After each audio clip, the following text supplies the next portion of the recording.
السلام علیکم میرے عزیز اور ساتھیوں۔ میرا آج کا ٹاپک ہے کہ اللہ کے ساتھ کسی کو شریک نہ ٹھہرانا اور اللہ سے خالص محبت۔ اور اللہ جس سے محبت کرنے کا حکم دے رہا ہے انسان صرف اس سے محبت کرے، اور کیونکہ جب اللہ کسی سے محبت کرنے کا حکم دیتا ہے تو وہ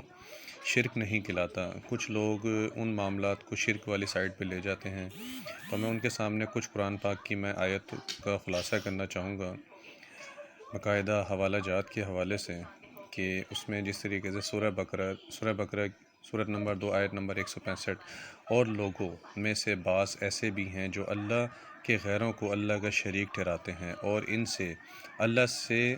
محبت جیسی محبت کرتے ہیں، اور جو لوگ ایمان والے ہیں وہ ہر ایک سے بڑھ کر اللہ سے بہت ہی زیادہ محبت کرتے ہیں۔ اچھا دوستو، اگر میرے سے کوئی غلطی کوئی کوتاہی ہو جائے تو سونے رب سے میں معافی چاہتا ہوں، اور آپ لوگوں سے بھی، تاکہ آپ لوگ میری کمنٹس میں رہنمائی کر سکیں۔ اب اسی طریقے سے ایک دوسری آیت ہے سورہ العمران آیت نمبر 31، اے حبیب آپ فرما دیں اگر تم اللہ سے محبت کرتے ہو تو میری پیروی کرو، تب اللہ تمہیں اپنا محبوب بنا لے گا اور تمہارے لیے تمہارے گناہ معاف فرما دے گا، اور اللہ نہایت بخشنے والا مہربان ہے۔ اسی طریقے سے آیت نمبر 3 کے اندر اللہ تعالیٰ فرماتے ہیں سورہ المائدہ آیت نمبر 53، اے ایمان والو تم میں سے جو شخص اپنے دین سے پھر جائے گا ان قریب اللہ ان کی جگہ ایسی قوم کو لائے گا جن سے وہ خود محبت فرماتا ہوگا، وہ اس سے محبت کرتے ہوں گے۔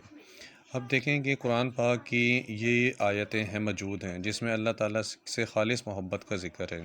اب میں اسی طریقے سے ایک دوسرا ٹاپک میں آپ کو دکھاتا ہوں کہ جس میں اللہ تعالیٰ خود فرما رہا ہے کہ میرے محبوب سے محبت کریں۔ جی دوستو، یہ دیکھیں کہ اسی طریقے سے اللہ تعالیٰ قرآن پاک کی سورہ العمران آیت نمبر 22 میں فرما رہا ہے، اور اللہ کی اور رسول اللہ صلی اللہ علیہ وآلہ وسلم کی فرما برداری کرتے رہو تاکہ تم پر رحم کیا جائے۔ اسی طریقے سے سورہ نساء آیت نمبر 65 میں اللہ تعالیٰ فرما رہا ہے، پس اے حبیب آپ کے رب کی قسم یہ لوگ مسلمان نہیں ہو سکتے یہاں تک کہ وہ اپنے درمیان واقع ہونے والے ہر اختلاف میں آپ کو حاکم بنا لیں، پھر اس فیصلے سے جو آپ صادر فرما دیں اپنے دلوں میں کوئی تنگی نہ پائیں، اور آپ کے حکم کو بخوشی پوری فرما برداری کے ساتھ قبول کر لیں۔ دیکھیں کہ اس میں اللہ تعالیٰ اپنے ساتھ اپنے محبوب کی فرما برداری کا حکم دے رہا ہے، اور اللہ تعالیٰ فرما رہا ہے کہ اسے میرے محبوب کو اپنا حاکم بنا لیں، ٹھیک ہے، اور اپنے دلوں میں اسے بسا لیں۔ اسی طریقے سے ایک اور آیت ہے سورہ نساء آیت نمبر 180، جس نے رسول اللہ صلی اللہ علیہ وسلم کا حکم مانا بے شک اس نے اللہ ہی کا حکم مانا، اور جس نے روگردانی کی تو ہم نے آپ کو ان پر نگہبان بنا کر نہیں بھیجا۔ اب دیکھیں کہ یہاں پہ اللہ تعالیٰ اپنے محبوب کی شان بیان کر رہا ہے کہ رسول پاک صلی اللہ علیہ وسلم کا حکم ماننا بے شک اللہ کا ہی حکم ماننا ہے، جس نے روگردانی کی تو ہم نے آپ کو ان پر نگہبان بنا کر نہیں بھیجا، یعنی کہ اللہ تعالیٰ نے ان کو بتا دیا کہ وہ ان کا کوئی تعلق نہیں ہے دین سے، نہ دنیا سے، نہ اللہ سے، نہ اس کے رسول سے، ٹھیک ہے۔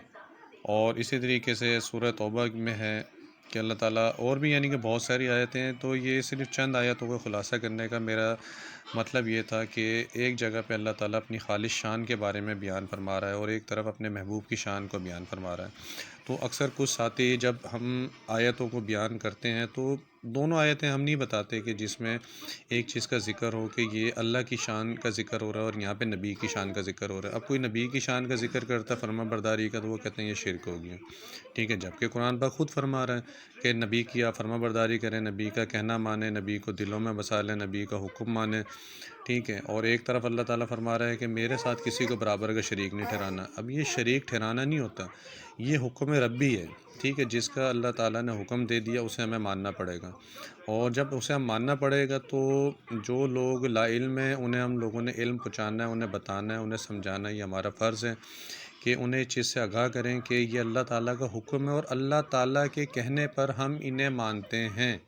ہم ان کی پیروی کرتے ہیں، ہم انہیں دلوں میں بساتے ہیں۔ اسی طریقے سے اللہ تعالیٰ فرشتوں کا حکم دیتا ہے کہ میرے فرشتوں پہ ایمان لاؤ، اللہ تعالیٰ حکم دیتا ہے کہ میری کتاب پہ ایمان لاؤ، اللہ تعالیٰ حکم دیتا ہے کہ روز محشر پہ ایمان لاؤ، آخرت پہ ایمان لاؤ۔ تو یہ اللہ کے حکم ہے۔ اب کوئی، یہ تو ظاہر سی بات ہے یہ بھی تو غیر اللہ ہے نا، ٹھیک ہے، مگر جس کا اللہ نے حکم دے دیا اس کا ماننا ہمارے پر فرض ہے، کیونکہ یہ حکم ربی ہے۔